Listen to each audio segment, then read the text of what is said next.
can't go on this, can it? It cannot go on. It can go on. Erik Ten Hag is the great survivor. He's been the United manager, I think, for 2 full seasons. I think he's lost something like 30, 34 games, and he's still got his job. I think the main reason he's got his job is because he won 2 trophies. They weren't the main trophies, the title or the European Cup, but he won the FA Cup and the Carabao Cup as well. I think that is the reason why he's still got a job. And he survived some really shocking performances and results. The infamous losing 7-0 to Liverpool at Anfield. He survived that. Just 4 days later, they beat Real Betis 4-1. So I think in the short term, United are backing him. But if United keep playing the way they did against Spurs yesterday, because to my eyes, it didn't really look like, especially in the first half, that the players were playing for the manager. Unless he sorts that out, then he knows himself that he's under pressure and he's under serious pressure of losing his job, because performances like that are totally unacceptable. Right. You just said to me he kept his job because he won the FA Cup final. He beat a Manchester City side. Do questions not need to be asked from the football hierarchy that they've kept him in a job, given how dreadful United were last season, on the basis of 1 game of football? Well, I think what Ineos would say is that it wasn't on the basis of 1 game of football. They would say that, OK, it was a very disappointing season. We finished 8th, but we won the FA Cup. After the FA Cup, we carried out a review. And during that review, we decided that Erik Ten Hag was the best man for the job and he was going to get a contract extension. Of course, depending on who you speak to, there's the other side to the story. And the other side to the story is that they went out and spoke to lots of different candidates. Everybody knows who they are. I don't need to go through all the names. And for whatever reason, they couldn't agree a deal with one of the other candidates. So they went back to Erik Ten Hag. They went out, flew to Ibiza, interrupted his summer holiday, sat down, spoke with him and said, Erik, you know what, actually, you are the man. This is the plan for the future. We're going to make some changes. You're going to get some new assistant managers. We're going to give you more money to spend in the summer. There was going to be a reboot. Now, 7 games into the season, the reboot doesn't appear to be working. But to be fair to Ineos, I don't think they judged Erik Ten Hag on just that FA Cup final win against City. Right, but they did go and speak to a load of other managers, as you've just said. Does that mean they have actually missed out on some viable options? Well, who were they speaking to in the summer? Who they're considering? OK, Thomas Tuchel is still available. Mauricio Pochettino has got a job now. Roberto De Zerbi has got a job now. Thomas Frank is still at Brentford. The one name they were linked with in the summer who's now available, who wasn't then, is Gareth Southgate. We know he's got close links with Dan Ashworth. He's got close links with Dave Brailsford as well. I think it would be a big story if he was ever to become the United manager. I'm not sure whether some United fans would accept him being their manager. It would be a difficult sell to them. But I just sense at the moment we're talking about Erik Ten Hag's future when he's still got a job. Normally, we don't like talking about managers' future and speculating on whether they're going to keep their job or lose the job. But I think in this instance, it's a little bit different because Erik Ten Hag himself, in the summer, he sat down with a Dutch broadcaster and said, I am well aware of the fact that United have been speaking to other managers. It's not the done thing in the Netherlands, but it appears to be in England. They've gone out and spoken to other coaches when they already have a coach. So we know that United were speaking to other potential replacements in the summer. And of course, if this run continues, like all big clubs, they have a succession plan in place. They will be prepared for the eventuality that Erik Ten Hag could leave. But I just want to finish off by making the point. Erik Ten Hag is the great survivor. We've been here with him before. He's been in the spotlight. Everyone's talking about his future. Everyone's saying it's unacceptable. This can't go on. But every time, somehow, he seems to get a few results or performances out of the players, and this saga continues. does indeed. Kaveh Solhekol, our chief reporter, thank you. It's time for Back Pages tonight here on Sky Sports News, bringing you your first look at the sports stories in the morning newspapers. And we're doing that tonight in the company of Miguel Delaney, chief football writer at The Independent, and Sam Dean, football reporter for The Telegraph. Welcome to you both. Quickly run through some of the back page headlines. Erik Ten Hag's future, the talk of football once again. The Telegraph reporting what we've been telling you today on Sky Sports News. The Dutchman is safe for now. The Sun calls these tense times at Old Trafford, and there's a story top right about the footballers' workload debate. Andy Robertson calling for a task force to help deal with the calendar overload. They also carry John Stones on stepping into the midfield gap left by Rodri's injury at Manchester City. The Daily Mail's digital platforms pictured Graham Potter in the Monday Night Football studios as part of the Sky Sports team and ask if this could be his rehearsal if the United job were to become available. And looking at the Guardian as well, Ten Hag's big week is the headline for them. So let's talk to our two guests. Gentlemen, good to have you with us. Let's start with you, Sam Dean, because we're going to start with the Telegraph version of the Erik Ten Hag story, which dominates most of the back pages. Ten Hag, safe for now is the line. Yeah, and I think for now is the key word. So the news we're reporting tonight, and James Ducker, my colleague, has been all over this all week and all day, is that Ten Hag is being backed for the next two games at least against Porto and Aston Villa, which would take Man United into the international break, which, as we all know, can be a dangerous time for any manager. But as it stands, the support is still there for Ten Hag, and we know that Man United and Ineos, since they came in and took over, they've been standing by Ten Hag and backing him, and they certainly have done so in the transfer market and given him what he needs in terms of the players and indeed to a large extent the structure behind him too. So certainly pressure mounting, but I think many people might have watched that defeat to Tottenham on Sunday and thought that could be the end, but we're reporting tonight, and I think across the papers, and as you say on Sky as well, it's not the end for Ten Hag. He still has time to turn this around, but it is very, very clear, and I think increasingly obvious, that the pressure on him really is starting to mount now.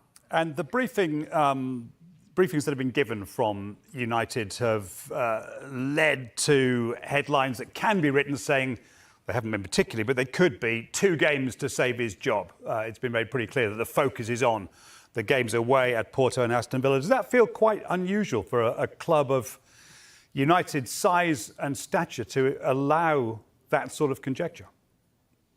Well, I suppose it's a fair reflection of the situation. Just as Sam was talking there, I was thinking 2 games actually, it's a little bit like the old-fashioned vote of confidence, words you don't really hear in football anymore. But that's sort of what this amounts to. Okay, we believe in enough for these 2 games, but something big has to happen. And that's where, I suppose, the situation gets, I think, even more questionable. Because what do they expect to see in these 2 games that they haven't really seen over the start of the season, over the past few months, over last season? And it does feel as if it's almost one of these situations where United are banking on the positive momentum that comes from potentially good result or responsive performance.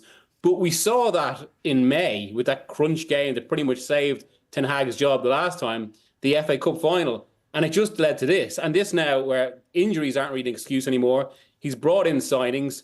Other managers who've been actually in jobs less and have also had to adapt signings, have had a bigger impact. So, I mean, what do United expect to see? I know it sounds a lot there like I think Ten Hag should go. But it does look, we're at a point now where it's essentially very hard to justify him staying in the job. And I think one actually the biggest issues is United's big decision in the summer, which is the first decision of this Ineos leadership, where, I mean, I can't really think of situations where a manager has essentially been interviewed for his own job, as they've spoken to other candidates, and then they've just persisted with him. That immediately creates an issue. It creates a potential problem for his authority, which we may have seen this season. And really, any manager in that situation has to have a really convincing run of wins to stave off talk about that. Otherwise, it becomes an issue. And again, here we are talking about it once more. We saw The Sun briefly, which does mention a line that some of the squad are questioning whether Ten Hag is the man. And if we look at the back of the Mail, they're back page splash by Chris Wheeler and Sammy Mockbell going on that line. United stars expect Ten Hag to get sacked, Sam Dean. Yeah, obviously it's quite an explosive line, and it really does give an indication of the situation at Man United right now. And just on Miguel's point, I totally agree. And I'm sure the players feel this too, that when a manager does cling on to his job in the way that Ten Hag did in the summer, and the fact that United quite openly were looking for other managers and looking at other candidates, when he clings onto his job by such a fine margin, the only thing he can do to sort of solidify his position is to start the season really well. Anything but that, and the pressure's going to come back straight away. There's so little goodwill in the bank, and there's so little credit there for Ten Hag to lean on, that a couple of bad results, and obviously a performance like Sunday, which was nothing short of disastrous, and suddenly all that pressure comes back, and all the conversation, all the discourse that was happening in April and May around that Crystal Palace defeat and leading into the FA Cup final, it all comes back so quickly. It's never gone deep below the surface. It's just there waiting to come out. And I'm sure in the dressing room too, they're aware of this, and they're conscious of it, and they're conscious of the fact that their manager was very nearly gone a few months ago. And you have to look at that through the context of their performances too. And you do have to wonder, and I'm sure as we know, there were some pundits questioning this yesterday, but how much do the players really believe that Ten Hag is there for the long term? They know what the club were thinking in the summer, and yes, the club stayed with him, but it was hardly the greatest vote of confidence that they went around and spoke to numerous other candidates. So I'm not at all surprised by that report in the Daily Mail, and it certainly makes sense to me. Yeah, I'll say that the Sun do carry that line as well. I'm just going to show the back of the Times just for a little bit of balance, and they are going harder on the line that he is safe for now, as the Telegraph was also saying United in no hurry to part with Ten Hag. That is the Times headline. But if you look at the back page of the Mirror, ins with a shout. Miguel, Simone Inzaghi of Inter Milan. Yeah, who's obviously had a huge impact there, restoring the club to a Champions League final that they lost to Manchester City. Something, given the economy of football these days, is actually a hugely impressive achievement, even if the run there was maybe a little bit forgiving. But he's also made Inter the standout team, the dominant team in Serie A now with 2 titles. But I think this also feeds into one of the issues around Ten Hag as well. I mean, that both Sam touched on there. That, I mean, really, the reason we're in this situation is because United couldn't find a suitable candidate that was readily available for the job on the terms at the time. Now, I do think actually 1 or 2 coaches in the summer they would have gone with had circumstances been slightly different, and some were interested. I think Tuchel is another, and who may come into headlines over the next few days, depending how things go. But that clearly hangs over all of this. But it does feel maybe the situation has shifted in the summer there, where some names that would have been considered at that point aren't going to be considered now. And certainly, Simone Inzaghi, especially given his performance at Manchester City last week, claiming that draw in the Champions League, he's someone obviously a lot of big clubs are going to be thinking about now because of the extent of his performance at Inter. Well, here's another name who was with us, in fact, he's still in the building, still talking on another Sky channel right now. Graham Potter, who clearly is still available. The Mail online version mentioned his appearance. You could say that his interview here might have been an interview for a United job interview. In theory, Sam, would he be a good fit? I think you can see the arguments in favour of Graham Potter, and it was interesting to watch him on Monday Night Football. Obviously, he's been out of the game for about 18 months or so since leaving Chelsea, but he's lost none of his ability to delicately sidestep around a question, which was quite enjoyable to watch as Dave Jones put him on the spot and on England and Man United. And he certainly didn't confirm nor deny any interest on his part in those jobs. But we know the relationship that Graham Potter's got with Dan Ashworth, and he spoke about that tonight. And that obviously makes him a potential candidate for Man United. And it also seems increasingly clear that Potter's ready to come back. The fact that he's on Monday Night Football tonight, for example, was an indication of that to some degree. And the other point I'd like to make on this just quickly is I think from the moment the Euros ended, there's been a sort of Gareth Southgate-shaped cloud over Manchester United, or certainly over Erik Ten Hag. And obviously at the point of the FA Cup final and the point at which Man United were looking for potential candidates, Southgate was not an option. He was leading England into the Euros, and it wasn't clear at that point whether he'd be staying with England or not. Now, obviously, he increasingly does seem to be an option, and I do wonder how much that might loom in the way of Ten Hag in the coming days, or indeed how much we might see of that from the Manchester-based reporters over the next few weeks, because we know the relationship that Southgate has with Ineos, and we know they like him, and he is around, he is available. So let's see if that one becomes a talking point or not in the next few days. I'm not sure what Gareth thinks about being associated with the cloud, Sam, but I know what you mean. Do you think that would work, Miguel? Would United fans fancy Southgate as their manager? Just from speaking to United fans, from spotting some of the stuff on social media, it does feel there's a touch of resistance over, well, maybe a touch is actually quite diplomatically put. I think it's much more than that. There are questions over how fully he fits the club, maybe questions over how tactically he did with England. I think the greatest argument for Southgate actually is, well, there's two really. One is he's been successful in cultural change with England. And secondly, I suppose there's the connection as well, but also that it's not just about the culture with England, it's also about the pressure with England. I mean, this is one of the things I increasingly think with the United job now. Being an excellent head coach is the most important requirement, but it's actually only half the requirement, because a coach essentially has to have the personality or charisma to kind of withstand the immense scrutiny that comes with being United manager. This is an issue that it's almost kind of gone under the radar again, given it used to be talked about so much, but it's there. And any coach is going to feel it, especially after a bad run. You have to be really strong to withstand it. Southgate has experience from that with England. I suppose, I mean, the questions maybe about him tactically and the style of football, given he was sometimes criticised for conservatism and how much that fits with United, is obviously something that United fans would find resistance to. Maybe that comes down to how key your assistant is, or how advanced your assistant is.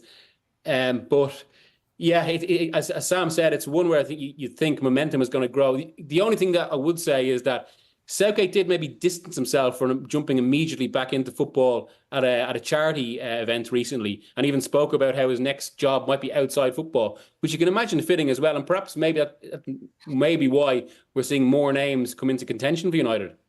OK, let's leave United for now. We're going to be talking about this for a few days, if not weeks, for sure. Let me just show you the back of The Guardian, because they've got a really good picture of Bournemouth celebrating one of their 3 goals, Sam Dean, with which they beat Southampton by 3-1, and deservedly so.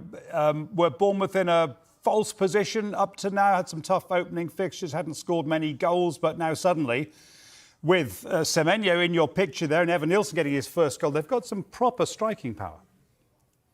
Yeah, absolutely. I think that first goal for Evan Nilsson might be quite a big one for Bournemouth, and certainly for him, because he's obviously had a few chances that he hadn't put away since his big money move to replace Dominic Solanke. So a big moment for him, and indeed another good win, a good win for Bournemouth, certainly. My main takeaway from that game, though, was Southampton, and you do have to worry, I think, to some degree. And we know how committed Ross Martin is to this style of play, and we know that he's going to be dogged by this question and this opinion throughout the season.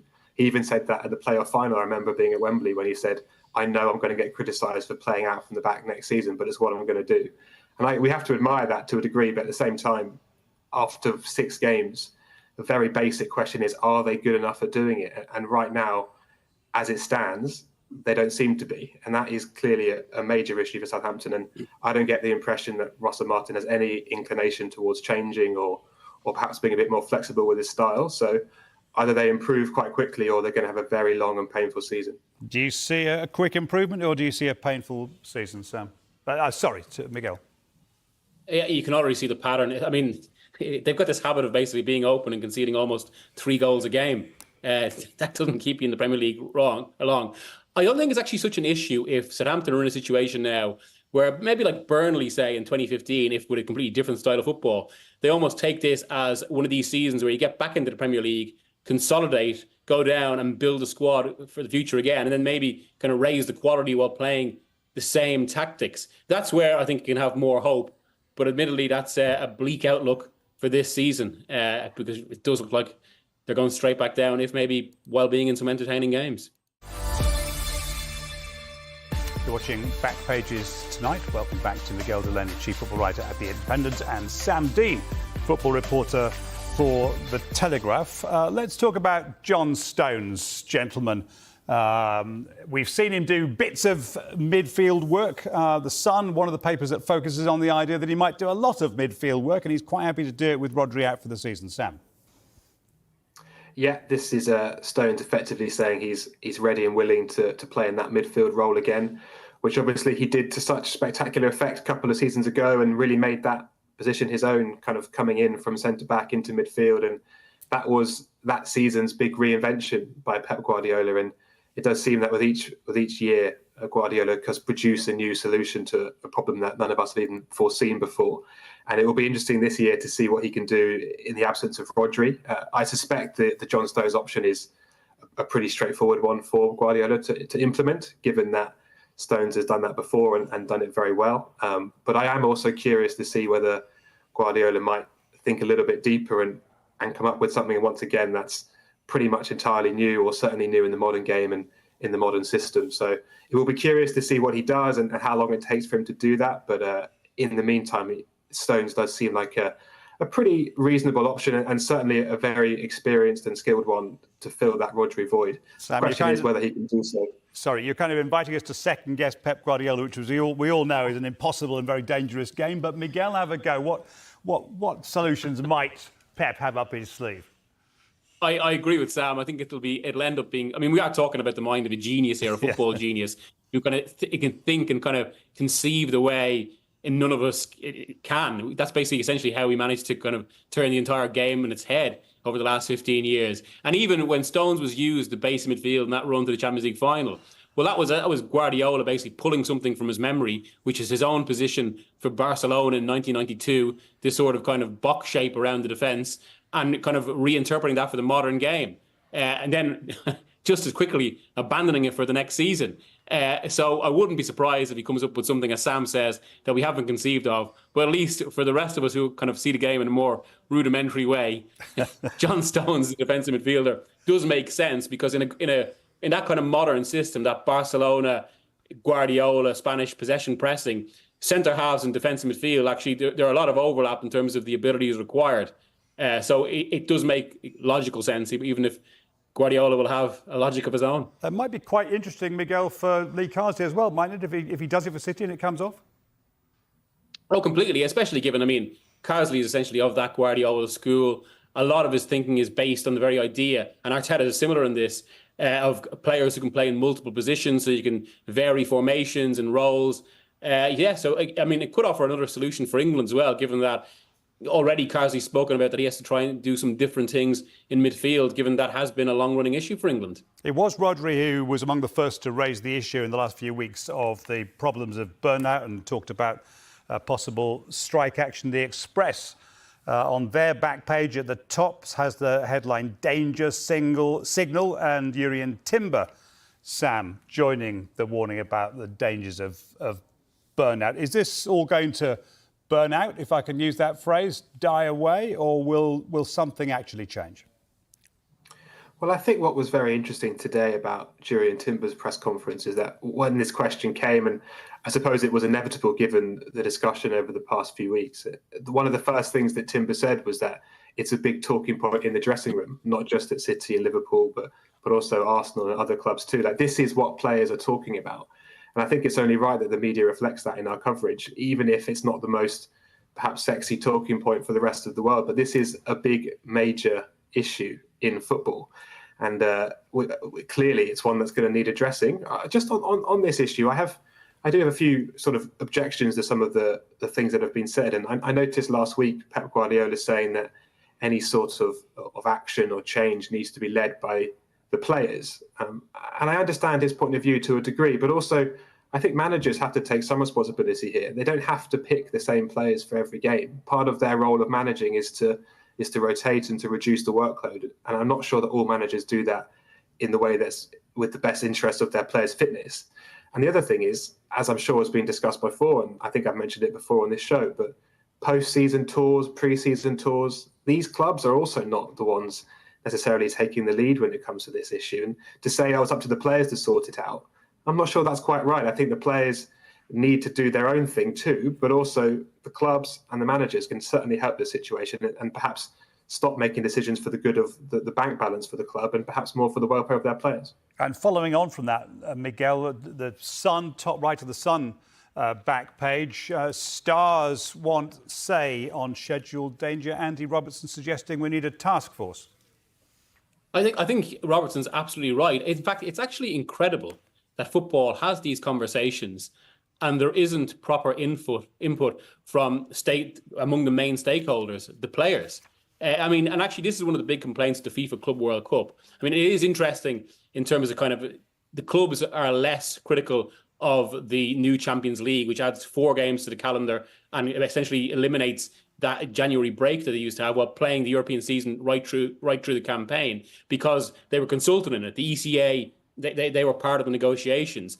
That's one of the reasons the Premier League have been so vocal about the Club World Cup, is because FIFA have acted unilaterally. That's the phrase that keeps being used. But that said, as Sam has touched on there, well, there's a responsibility even for those who are involved in negotiations for stuff like the expanded Champions League as well, because the urge is always basically to just expand. That's the modern game, because expansion means more income, more revenue, and ironically enough, to feed this wage race. But yeah, certainly it's almost one of those where at this point football needs another international independent regulator for the calendar. Run by whom? Well, I suppose, I mean, this is it. I mean, that's where you get into a discussion where maybe it should be one formed by the various stakeholders in the game. Because, I mean, really, this is the amazing thing about it. FIFA and UEFA should actually be the sort of regulators that actually make decisions on that. But they're not, because they're not just regulators, they're competition organisers. They're part of this race. They want to increase these revenues themselves. And why, you'd wonder. I mean, part of it almost seems like an ego trip sometimes, because the two presidents, look how central they've been to some of the promo videos, say, for the new Champions League, or Infantino this weekend with the Club World Cup. They all kind of want their personal projects. They talk about the good of the game, but then they're criticised from all other quarters rightly for expanding it in a way that isn't necessarily for the benefit of the wider game. But yeah, FIFA and UEFA should be the regulators in this case, whereas instead it almost seems like we need an independent panel of all the various stakeholders to actually come to some sort of consensus on this. When you observe Manchester United from afar, does it look to you like the impossible job? Well, I think it's. I don't think anything's impossible, but obviously jobs are difficult. That's just the reality of life in the Premier League. If you're a big club like Manchester United and you're not in the top 6, then there's always going to become scrutiny. I think sometimes you have to look past the results and performances. They've missed a lot of chances. They haven't quite maybe got the points that they think they could have got. Sometimes teams go through that. You know, you think you can perform your XG, but you don't. And then you get a bad day like they did yesterday, and all of a sudden the clouds can come over pretty quickly, and that's what they have to face. Well, like you said, under siege, and it feels like with every Manchester United defeat, the manager becomes under more pressure, Graham. Give us an idea of what that's like. You've been there in your last outing at Chelsea, in charge of a big club where every defeat is a crisis. Sure, yeah, and I think the challenge is to try to have some perspective, to try to rationalise what's actually happened, to speak logically. After a game, everybody's emotional, of course, because football is about emotions, it's about feelings. Fans are hurting, they want to have answers, they want to blame somebody, and sometimes it is the manager, and sometimes, of course, we make mistakes and we're not perfect. But it's part of the job, it's part of what we sign up for. And I'm sure Erik would say the same. It's what he expects at Manchester United. If you don't win, or you don't play well, or you lose, then people are going to be critical. I think it was one of those games, whoever lost that game felt like they were going to be under pressure.